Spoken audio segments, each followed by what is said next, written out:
Les trois faisceaux là, nous éclairaient là, vraiment là, en grandeur. Là. Ça bougeait d'une manière radicalement différente des étoiles et des planètes. C'était quelque chose de très, très différent. Si on fait le décompte des observations d'OVNI dans le monde, on parle de centaines de millions de cas.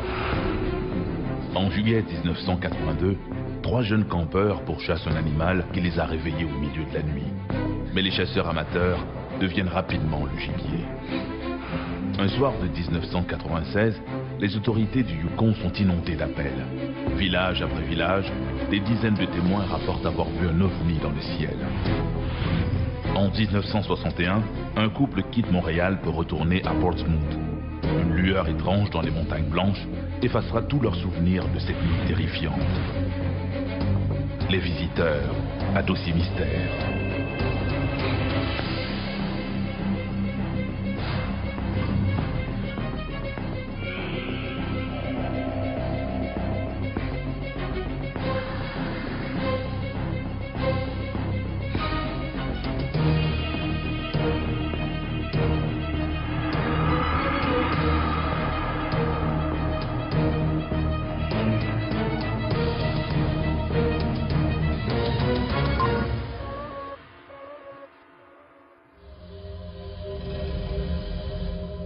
Sommes-nous seuls dans l'univers?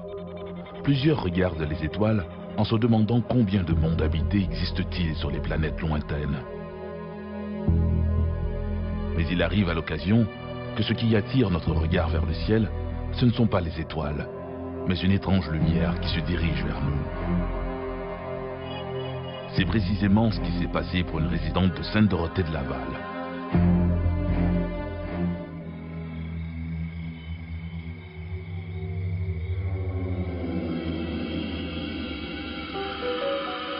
Vu la température chaude des derniers jours, les jeunes ont choisi de camper dans la cour.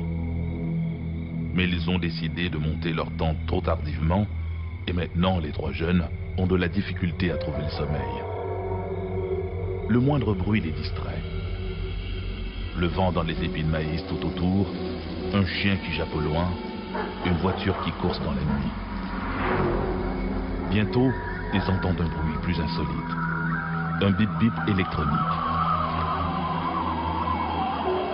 Une curieuse fréquence inexplicable, un bruissement dans les épis de maïs, attire maintenant toute leur attention. Le trio sort de la tente armé de lampes de poche. Il y a un animal dans le champ près de leur tente. Un grand animal, croit-il. Crampe au ventre, apeuré mais déterminé, ils se dirigent vers le bruit, leurs lampes de poche balayant dans toutes les directions. Tout à coup, ils aperçoivent une silhouette qui s'enfuit. Les jeunes réalisent que la situation a quelque chose d'irréel. Ils prennent leurs jambes à leur cou et foncent vers la maison. C'est à ce moment-là qu'ils voient leur mystérieux gibier. Un visiteur qu'ils auront bien du mal à décrire à leur mère.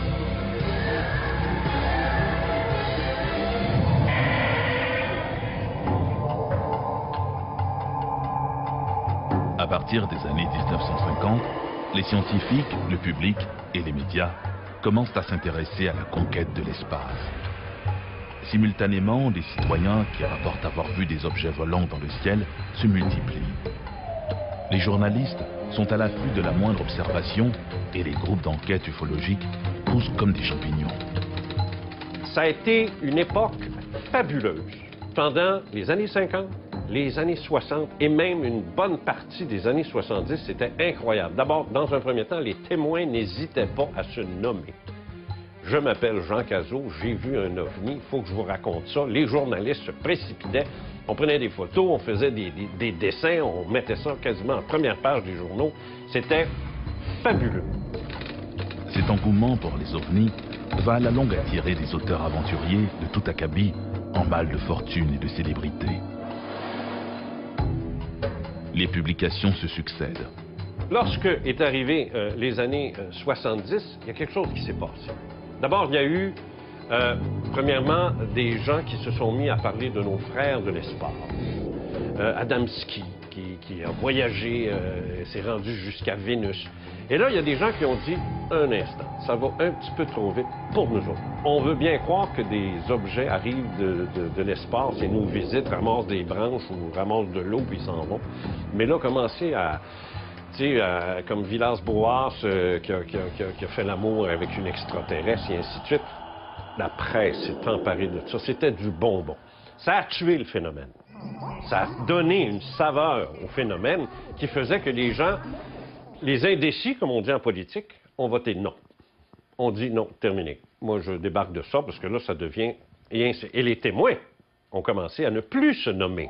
Dès 1973-1974, les témoins disaient donne pas mon nom. Mets pas mon nom, mais juste mes initiales. Dis pas où je reste, dis pas ce que je fais dans la vie. Et plus ça allait, pire c'était. À partir des années 1980, le phénomène des ovnis n'intéresse plus les médias et les témoins ont déserté. Pourtant, les observations, elles, demeurent constantes, mais ne sont plus rapportées dans les journaux. Les témoins se taisent de peur d'être ridiculisés. Et c'est pire dans les rares cas où l'on aurait vu les occupants de ces fameuses soucoupes volantes. Le Québec n'a pas été une terre aussi fertile, par exemple, que l'Amérique du Sud, ou même le sud des États-Unis, ou même certains endroits en Europe, en matière de RR3, c'est-à-dire rencontre rapprochée du troisième type, qui signifie que des occupants, des humanoïdes ou des créatures ont été observés, soit juste un peu avant, après ou pendant l'observation d'un ovni. Sainte-Dorothée-Laval en est un bon exemple. Le 22 juillet 1982, Denise Labre, l'épouse d'un ambulancier, alors sur la route, revient chez elle au centre de répartition du service ambulancier de Sainte-Dorothée. Le 22 juillet, je revenais de cours à Saint-Jérôme. Je faisais des cours de soir. Et puis, en revenant, là, il fallait que je devais aller reconduire la gardienne à son domicile. Je voulais coucher ma fille avant. Là, les garçons étaient à la maison. Donc là, j'étais reconduire la gardienne, peut-être quoi, une demi-heure, trois quarts d'heure après. En l'absence de leur mère, les deux fils décident de monter une tente dans la cour. Après ça, quand je suis revenue, bien là, les garçons étaient à l'extérieur, puis là, ils voulaient absolument aller coucher dans la tente. Ils voulaient se monter une tente, puis aller se coucher dans la tente. T'as-tu notre tente? On l'a quasiment fini. On l'a monté. Puis là, quand les garçons décident de vouloir faire la tente, d'aller coucher dehors, bien là, il est minuit passé. Ces jeunes sont ses fils François et Michel et leur ami Stéphane Lebeau. Fait que le plus jeune était avec moi à l'extérieur, accoudé à un véhicule d'urgence. Puis les deux plus vieux étaient à monter la tente à l'extérieur. Donc, il était peut-être aux alentours de minuit. De fil en aiguille comme ça, le plus jeune, il me dit « Ah, le filament, il dit, regarde, il dit dans le ciel, il dit, il y a une grosse lumière. »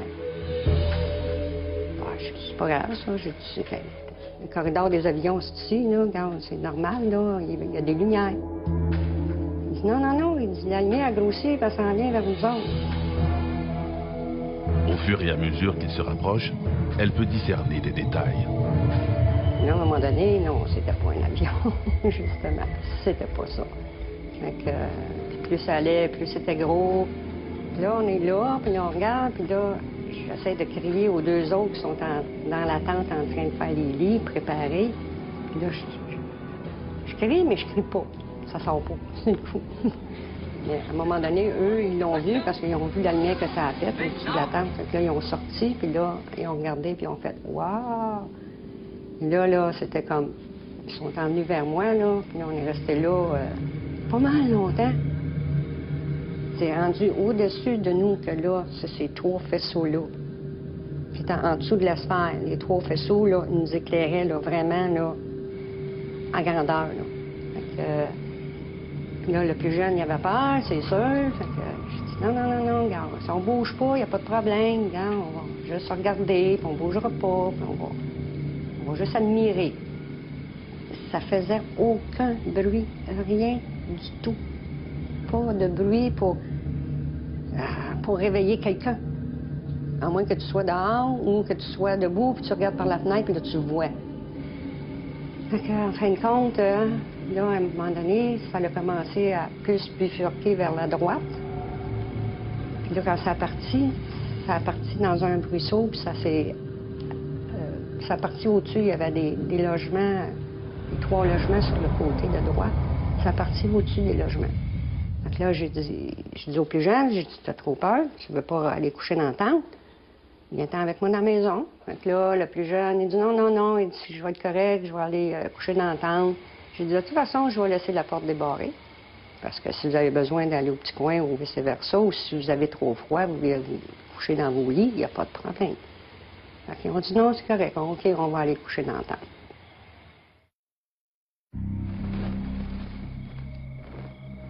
Suite à ces événements, Denise Labre a de la difficulté à trouver le sommeil.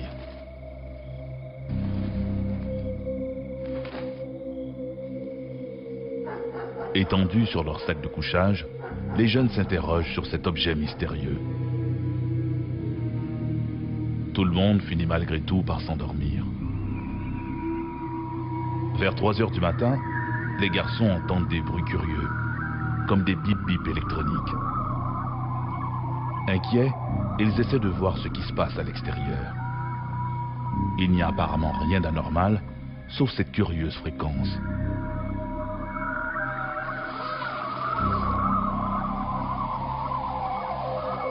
Ils s'aventurent dans le champ de maïs, et c'est là qu'ils croient apercevoir le nombre étrange qui les saisit.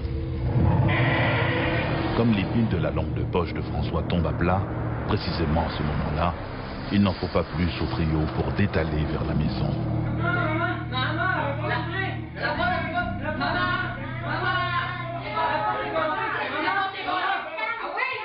Quand ils sont rentrés, ils ont dit « Maman, t'as pas débarré la porte elle ne voulait pas s'ouvrir. » Donc là, j'ai dit, sur l'effet de la panique, t'essayes d'ouvrir une porte, tu penses qu'elle est barrée, mais elle n'est pas.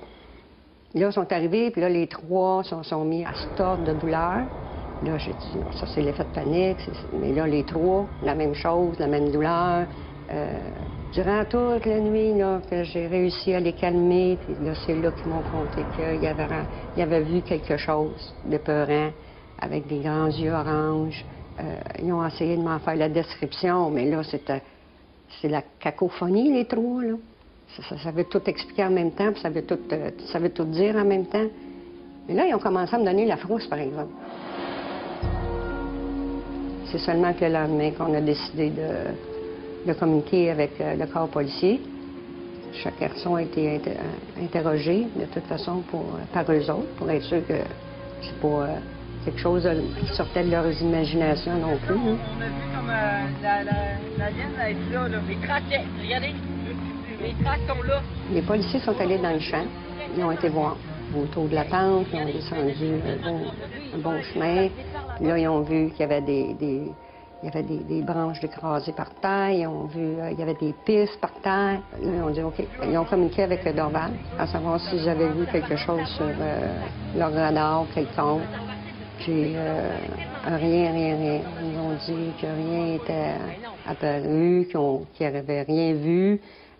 Au niveau de l'armée, il n'y a pas eu. Ils nous ont dit qu'ils n'avaient pas fait aucun test d'avion quelconque ou peu importe. Là, les autres sont assez secrets. Là. Après l'avenue des policiers, après qu'ils ont communiqué avec l'armée, puis qu'on a communiqué avec Dorval. Dans la même journée, il y avait des gens qui nous téléphonaient de l'Université McGill, je ne me trompe pas, c'était les premiers, qui ont communiqué avec nous. Puis là, ils sont venus nous voir, puis là, ils sont venus voir les lieux. Puis ensuite, là, de fil en aiguille, là, il y a eu la communication qui s'est faite avec M. Glenn, qui était ufologue, là, qui était un fan de ça, là, puis là, lui, il est venu nous rencontrer dans la même semaine. La tente soit prête pour qu'il puisse aller s'installer. Là, je me suis donné à regarder, là, dans le fond du champ, au-dessus des arbres, il y avait quelque chose d'étrange. Revivre une expérience comme ça serait encore spécial. Mais ma réaction serait-il la même que j'ai eue dans le temps? À rester là, impassible, à regarder, puis à dire « Wow, c'est beau, c'est fantastique », puis de ne pas avoir peur? Ou ma réaction serait tout autre, que je prendrais mes jambes à mon cou, puis je me pousserais? Je le sais pas. Ma réaction, aujourd'hui, je le sais pas. Mais de là 30 ans, pas de problème. Ça, je le sais. J'ai pas eu peur. J'ai trouvé ça super beau, fantastique. Dommage que j'ai pas eu la même rencontre que les enfants. Mais cette partie-là, j'aimerais pas ça la vivre, par exemple.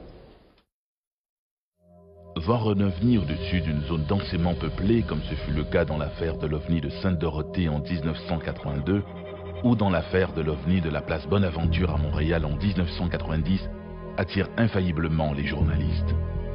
Mais la plus extraordinaire observation d'ovni au Canada ne s'est pas produite dans une zone très peuplée. Et elle n'aurait probablement jamais été connue du public sans la ténacité d'un bureaucrate au Yukon.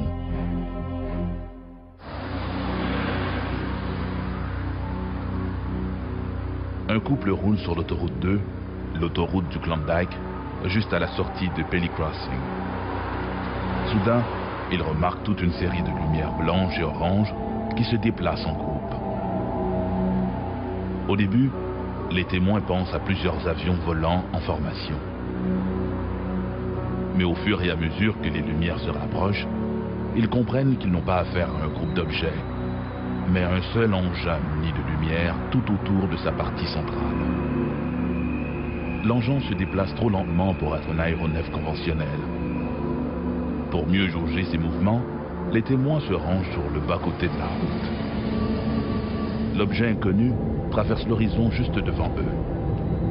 Il est immense, plus grand qu'un jumbo jet. On dirait une espèce de sphère aplatie. Les témoins n'ont jamais rien vu de tel, et ils ne sont pas les seuls. En cette soirée du 11 décembre 1996, ils seront des dizaines à observer cet engin inconnu. Un engin que l'on croirait sorti tout droit du film, La rencontre du troisième type.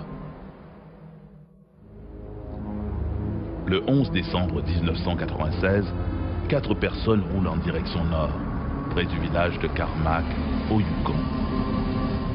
Il est un peu plus de 19 heures. C'est à ce moment-là qu'ils observent une série de lumières inhabituelles qui traversent le ciel. Ils ont l'impression que ces lumières sont accrochées à un objet gigantesque et sombre dont ils ne devinent que la silhouette. À quelques kilomètres de là, à Carmack, un autre groupe de gens s'installe pour regarder la télévision. L'un d'eux remarque, par la grande baie vitrée, la présence d'un chapelet de lumière rouge, jaune et orange. Au nombre des témoins, 2 jeunes enfants regardent le spectacle, convaincus qu'il s'agit du Père Noël et de ses rennes volants. L'un des cas les mieux documentés de l'histoire canadienne s'est produit en décembre 1986. Ce qu'il y a de remarquable, c'est qu'autant de gens aient vu un objet franchement inhabituel, et mieux encore, que tous ces témoins l'aient observé indépendamment les uns des autres. Une femme et son frère roulent le long de la Klondike Highway quand ils aperçoivent au loin des lumières qui évoluent en silence dans le ciel. Je revenais de Whitehorse avec mon frère et nous approchions de la route de Pelly, à quelques kilomètres de Pelly. Lorsqu'il a regardé de côté et s'est exclamé « Holy shit !» Il regardait vers le ciel, alors j'ai suivi son regard et j'ai aperçu une sorte d'amas d'étoiles et j'ai immédiatement réalisé qu'il s'agissait d'un vaisseau. En fait, ça voyageait à très très basse vitesse et je pouvais l'apercevoir au-dessus des collines qui passaient devant la Grande Ourse. C'était de la même taille que la Grande Ourse. À peu près au même moment, un autre automobiliste s'arrête dans l'accotement afin de pouvoir mieux observer le phénomène lumineux auquel il assiste depuis déjà quelques minutes. L'objet, qui passe bientôt au-dessus de l'homme, ne présente qu'une structure lisse, sans renflement ni aspérité. Seule cette puissante lumière blanche est visible sous la base.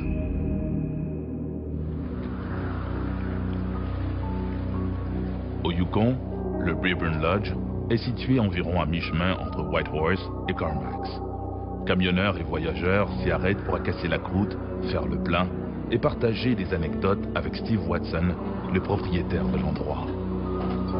Ce dernier a entendu beaucoup d'histoires au fil des années, mais jamais rien de comparable au récit rapporté le soir du 11 décembre 1996. J'étais assis à la table et il commençait à se faire tard. Généralement, il y a des gens qui reviennent de Whitehorse. Ce type est entré, Dennis Newcomb, de Carmax. Dan est un bon ami et je le sens excité. Il commence à me parler de cet objet qu'il a aperçu à la hauteur de Little Fox Lake.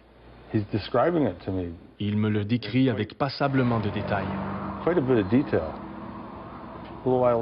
Un peu plus tard, arrive une autre auto, et l'autre type est assez excité lui aussi. Il y avait d'autres gens avec lui et ils étaient vraiment excités. Il s'assoit, on commence à parler, et il se met à dessiner la même chose que Dan m'avait décrite. Pendant qu'il dessinait, un autre groupe de personnes est entré. Ils arrivaient de Paley. Et ils se sont mis à décrire la même chose que ce type était en train de dessiner. C'était franchement bizarre. Ils étaient très excités. Ils réalisaient qu'ils avaient tous aperçu la même chose. Et pendant que tous ces témoins échangent au sujet de leur observation, l'OVNI, lui, poursuit sa route vers le nord. Quand on prend connaissance de dossiers comme le Yukon, un dossier à multiples objets, à multiples témoins, les Américains appellent ça des UFO flaps, c'est-à-dire des arrivées massives d'OVNI pendant une certaine période de temps, puis à un moment donné, floup, ça disparaît. Et ça, il y en a des épisodes comme ça. Il ne faut pas oublier là, que si on fait le décompte des observations d'OVNI dans le monde, on parle de centaines de millions de cas.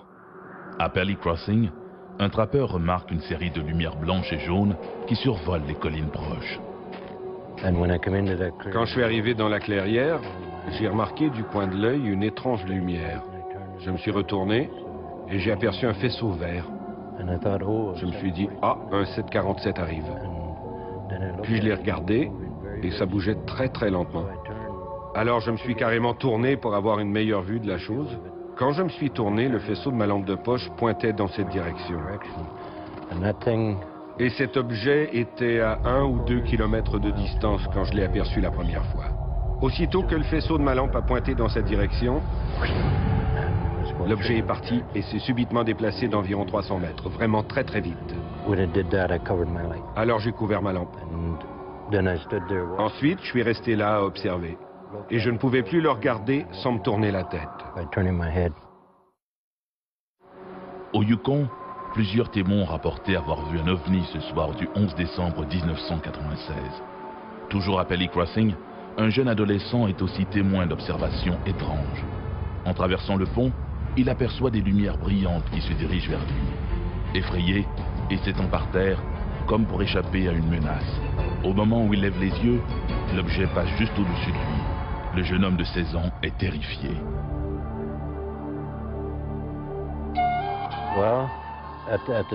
À ce moment, j'étais surtout émerveillé. Cette chose pouvait bouger en silence. Aucun bruit de moteur, comme si ça flottait. Et d'après ce que je comprends de l'aérodynamique, on ne peut pas faire ça. Alors je me suis dit, c'est fabuleux. Puis après que j'ai quitté le lieu, je me suis dit, pourquoi est-ce que j'ai caché le faisceau de ma lampe? J'aurais peut-être pu monter là-dedans et leur rendre visite. Je dirais que nous l'avons observé durant quelques minutes, puis les lumières ont fait bling, bling, bling sur différentes sections du vaisseau spatial, puis il est disparu. On ne pouvait plus le voir du tout, et nous n'avons rien entendu. Après ça, je suis rentré à la maison vers 22 h et ils regardaient une vidéo. Et croyez-le ou non, c'était Independence Day. Ils en étaient à la scène où le vaisseau spatial s'ouvre pour lancer son rayon. Je suis rentré tout excité et je leur ai dit, vous ne devinerez jamais ce que j'ai vu. Et je leur ai raconté mon histoire. Tout le monde s'est mis à avoir peur. Durant une bonne semaine, les petits-enfants ont refusé de sortir. C'était une totale surprise, tant pour mon frère que pour moi. Alors, Je lui ai demandé « Que penses-tu de ça ?» Et il m'a répondu « C'est peut-être nous, dans le futur, qui revenons pour nous voir. » Le plus intéressant dans cette affaire, c'est que ces gens ne se sont pas précipités pour rapporter leurs observations. En fait, il y a eu un excellent travail fait par l'ufologiste Martin Jezik. J'ai vécu au Yukon durant environ 8 ans. Et pendant que j'étais là-haut, j'ai enquêté sur les observations d'OVNI. C'était très bien. Ça m'a permis de rencontrer beaucoup de gens et d'étudier des cas très intéressants. Avec la minutie d'un détective, il va retrouver pas moins de 31 témoins. Selon lui, l'OVNI n'était pas un aéronef conventionnel, mais plus vraisemblablement un engin d'une technologie non humaine. Non conventionnel, qui bouge très rapidement, qui ne fait pas de bruit, qu'on ne peut expliquer autrement que par une technologie qui n'appartient pas à notre monde. Martin Jezik a été incapable d'arriver à quelque conclusion que ce soit concernant la nature de cet objet. On a vérifié auprès des autorités militaires canadiennes qui ont affirmé qu'il n'y avait rien dans cette zone à ce moment-là. Les observateurs ont tous affirmé qu'il ne pouvait s'agir ni d'un avion, ni d'une montgolfière. Ce n'était pas des étoiles ou des planètes non plus, parce que ça bougeait d'une manière radicalement différente des étoiles et des planètes. C'était quelque chose de très, très, très différent. Nous ne savons pas si c'était une soucoupe volante en provenance de Mars ou de Vénus, mais c'était quelque chose de franchement inhabituel. Qui sait si c'est de fabrication humaine ou extraterrestre? Mais en bout de ligne, ils ont bien vu ce qu'ils ont vu. Cette région est réputée pour les observations de trucs inexplicables qui y sont faites. Alors qui sait? C'est peut-être une hallucination collective, mais j'en doute. L'hallucination collective, ça n'existe pas. C'est un mythe, c'est une invention. Pour qu'elle soit vraie, l'hallucination collective, n'en déplaise aux sceptiques, il faudrait qu'on prouve que la télépathie existe. Ce serait la seule façon de dire « J'ai vu quelque chose, je te l'ai transmis télépathiquement et je l'ai fait à la communauté qui était présente sur les lieux. Ils ont tous vu la même image que moi. On vient de prouver la télépathie le jour où on prouvera l'hallucination collective. » Ce sera déjà un bon bout de fait. Les autorités canadiennes n'ont jamais enquêté sur le cas, que ce soit par la GRC, les Northern Rangers ou qui que ce soit, à notre connaissance. Mais Martin Jezik a rédigé un rapport qu'il a remis à tous les membres de l'Assemblée législative du Yukon. Je l'ai expédié à tous ceux qui en faisaient la demande, à Louis Hardy, premier ministre à l'époque, au quartier général de la GRC à Whitehorse, au DND à Yellowknife, ainsi qu'à plusieurs communautés. Et essentiellement, ce que je demandais, c'était qu'il y ait un échange d'informations sur ce cas. Au bout d'un an, nous avons reçu une réponse de la Défense nationale qui nous informait qu'on avait remis le rapport à un groupe d'ufologistes au Manitoba qui agit en quelque sorte comme une centrale de collecte d'informations en ce qui a trait aux observations d'OVNI. Mais ce n'est qu'une organisation similaire à la nôtre. Finalement, nous avons tourné en rond et il n'y a eu aucune reconnaissance officielle. Depuis l'incident de Roswell en 1947, le sujet des ovnis a suscité la controverse et a donné naissance à plusieurs théories de conspiration quant à la véritable nature de l'objet qui s'est écrasé.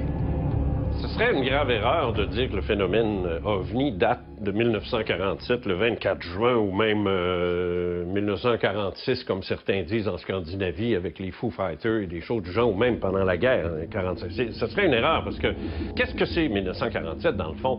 C'est la découverte par les gens du phénomène OVNI. Ça, c'est une autre affaire. Découverte collective. Pourquoi? Parce qu'évidemment, on a la radio maintenant. Ce qu'on n'avait pas autrefois. Là, on a la radio, la télévision qui s'en vient de plus en plus. Alors, dans les années 50, c'est très clair là, que maintenant, c'est la médiatisation du phénomène OVNI qui a commencé en 1947. Personne n'en parle parce que les gouvernements refusent d'admettre que la chose existe. Les gouvernements aiment se percevoir comme s'ils étaient nos parents. Ils nous rassurent en nous disant que tout va bien, que tout est sous contrôle. Admettre une telle histoire reviendrait à admettre que tout n'est pas sous contrôle. Le lendemain, je me suis rendue au bureau de poste et il y avait un agent de la GRC. Je lui ai dit, hier, j'ai vu ce gros ovni qui nous a survolé hier soir. Et il m'a répondu, c'était pas un ovni, c'était un météorite qui se fractionnait. Alors je lui ai répondu, eh bien, j'espère que tu ne te trompes pas parce que si tu as raison, sache qu'il y avait quelqu'un derrière le volant qui conduisait. Sommes-nous seuls dans l'univers? Était-ce un ovni que tous ces gens ont vu? Peut-on prouver l'existence de créatures extraterrestres? Jusqu'à maintenant, toutes ces questions demeurent sans réponse. Si vous observez le ciel, vous verrez peut-être ce que j'ai vu. Et si vous le voyez, croyez-y. Si vous ne le voyez pas, ne méprisez pas ceux qui l'ont vu. Il y en a trop. Trop de gens qui rapportent leur histoire pour que ce soit un canular. Trop de gens les ont vus. Ils sont là.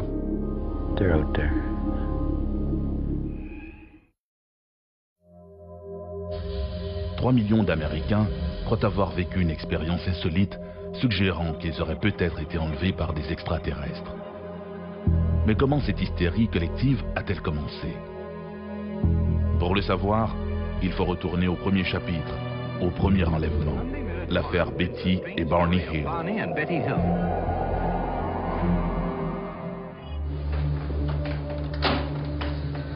Le docteur Benjamin Simon procède à la séance d'hypnose. Son patient, Barney Hill, consulte depuis quelque temps avec sa femme Betty, car le couple vit des difficultés sans arriver à mettre le doigt sur le problème. Chacun est donc hypnotisé individuellement.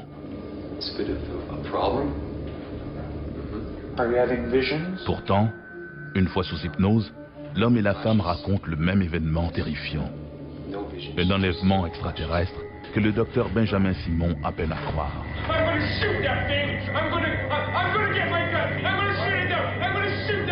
Ces séances de transe hypnotique, imposées à Barney et Betty Hill, donneront naissance au premier cas d'enlèvement et bouleversera le monde de l'ufologie. L'affaire Betty et Barney Hill débute dans la soirée du 19 septembre 1961. On est en présence ici d'un couple interracial. Elle est blanche, lui est noir, ce qui est relativement rare au tout début des années 1960 quand on sait la ségrégation qui sévissait alors aux États-Unis.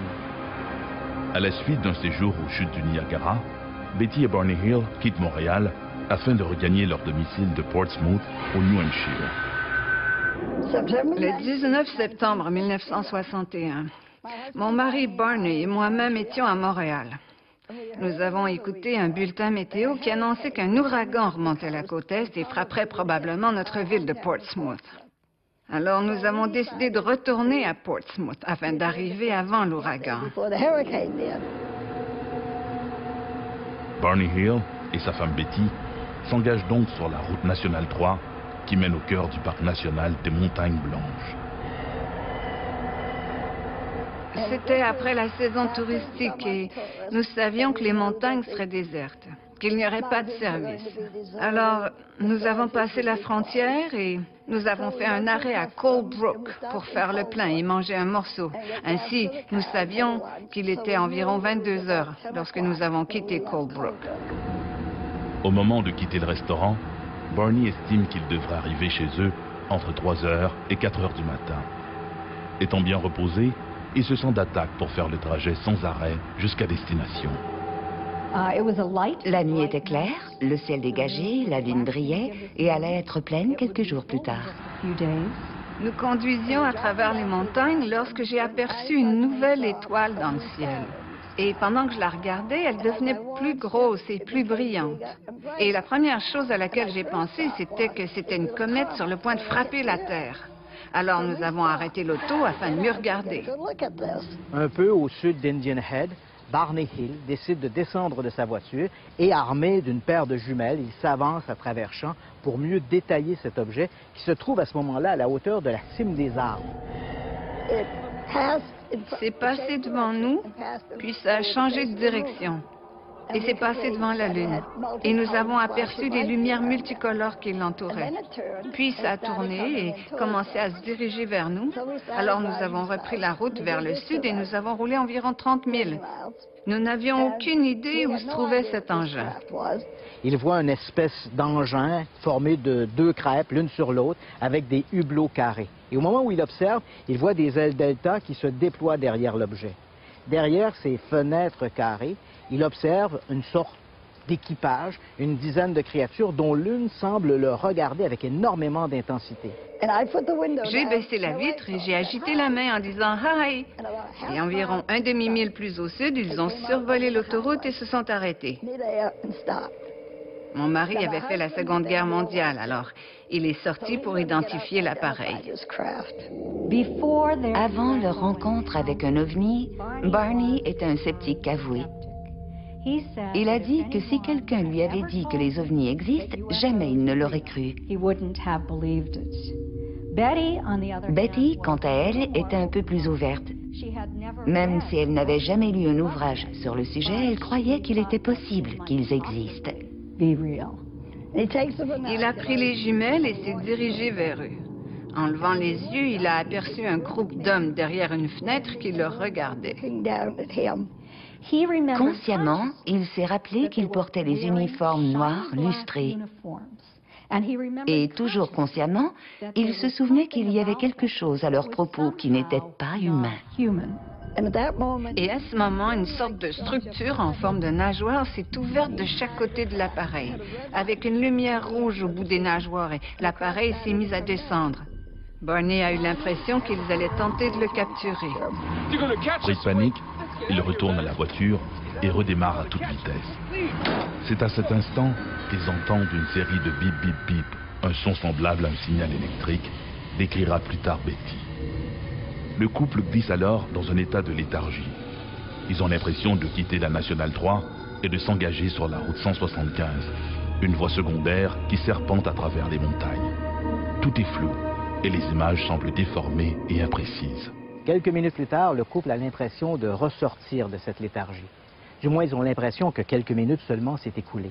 Mais en regardant sur le bas-côté de la route, ils voient un panneau routier indiquant Concorde 17 miles. Ce qui signifie qu'il y a une cinquantaine de kilomètres le long de la Nationale 3 dont le couple ne garde aucun souvenir.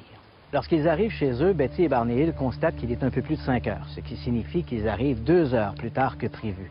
Il y avait également des preuves physiques que quelque chose s'était passé, mais ils étaient incapables de les expliquer en termes clairs. La robe de Betty était impeccable lorsqu'elle l'avait mise le matin du 19 septembre 1961, mais lorsqu'elle l'a retirée au matin du 20 septembre 1961, elle était déchirée à 3 endroits. Et Betty était incapable d'expliquer pourquoi. Le dessus des chaussures de Barney était si râpé que, après cet événement, il ne les a plus mises que pour faire des travaux de jardinage. C'était un homme très méticuleux en matière de tenue vestimentaire. Leur montre avait cessé de tourner et n'allait plus jamais fonctionner. La courroie des jumelles que Barney portait autour du cou et qu'il avait utilisée lors de cette rencontre était brisée, une courroie de cuir. Et il y avait des taches brillantes sur le coffre de la voiture, des taches qui n'étaient pas là la veille. Au début, nous nous sommes rappelés avoir vu l'homme sur la route, mais nous ne pouvions pas aller plus loin. Alors nous retournions sur les lieux environ une fois par mois, en nous disant que si nous pouvions retrouver l'endroit où nous avions vu l'homme sur la route, nous pourrions nous rappeler ce qui s'était passé. Et nous commencions à retrouver des parcelles de souvenirs, mais rien de vraiment concluant. Puis la santé de Barney a commencé à décliner et, comme il ne répondait pas aux médicaments, son médecin l'a référé à un psychiatre. Et un jour, Barney lui a raconté que nous roulions au nord, dans les montagnes, en recherchant notre endroit, et que nous avions rencontré toutes sortes de gens qui avaient eu diverses sortes d'observations d'ovnis, mais personne ne savait où était cette montagne. Alors il nous a référé au docteur Ben Newman Simon de Boston. Et nous avons commencé des séances d'hypnose médicale. Quand l'affaire Betty Hill est sortie, en même temps, on a découvert, un peu trop tôt, je dirais, dans l'histoire de l'ufologie, on a découvert aussi la capacité, par l'hypnose, d'aller chercher des informations qui manquaient. Ben Simon a hypnotisé Betty et Barney Hill séparément. Et à la fin de chaque session, il leur imposait une forme d'amnésie. Pendant que l'un se faisait hypnotiser, l'autre attendait dans une chambre insonorisée où un air de musique classique jouait à tue-tête. De cette manière, il s'assurait qu'il ne pouvait y avoir aucune contamination de l'information entre les deux. I want to wake up. You're not going to wake up. You're in deep sleep. You're comfortable, relaxed. This is not going to trouble you. This creature, this leader is telling me something. How? How's he getting it to you? I can see it in his face. Do you see his lips move? Yes. No, his lips aren't moving. He's looking at me. What did he tell you? Stay there and keep looking. Just stay there, he's saying to me. It's pounding in my head. Just pull the binoculars away. God, give me strength. All right. Pull them down. Run! Pull these binoculars down and run. God! All right. Calm down. Calm down. En psychiatrie moderne, il est clair, entendu, que personne ne peut faire le même rêve. En même temps, en tout cas. Impossible. Betty et Barney Hill ont raconté sous hypnose exactement le même scénario, la même chose, le même endroit, le même personnage, les mêmes événements, les mêmes émotions. Et le transfert d'informations s'est fait sous hypnose et non pas à l'état d'éveil, et séparément. Alors, il est très clair, c'est un des plus beaux cas, c'est sûr, il est très clair qu'ils ont vraiment vécu quelque chose.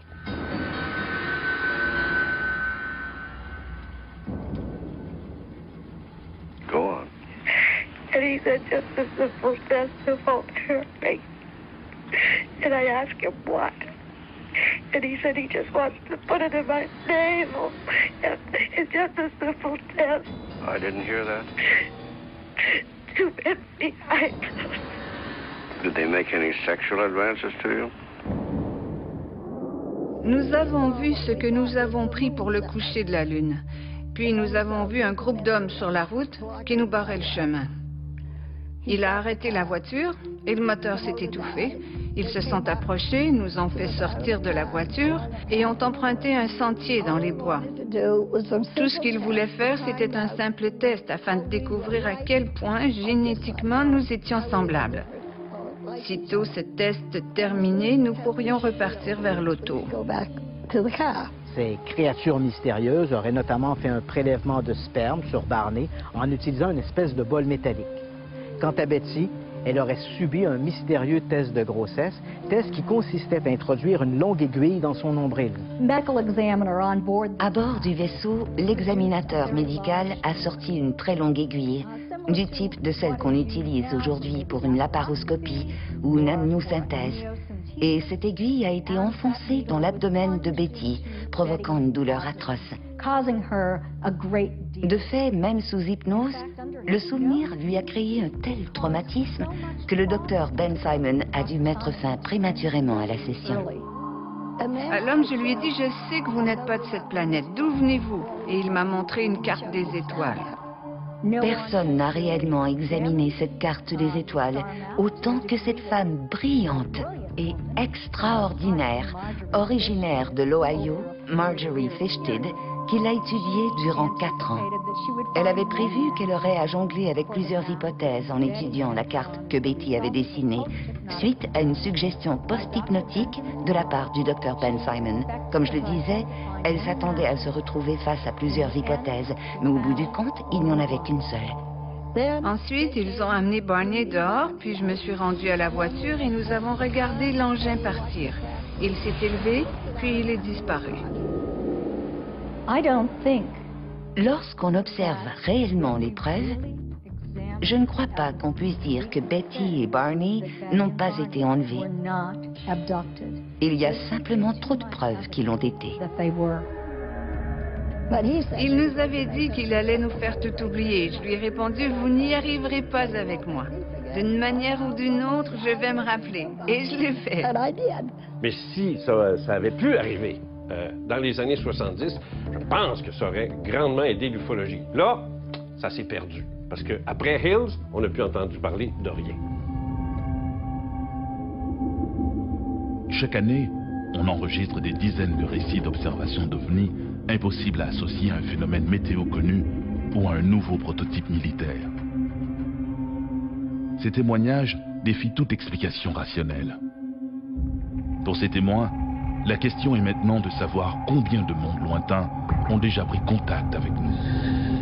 Si nous avons déjà été visités, nous l'avons été par qui ?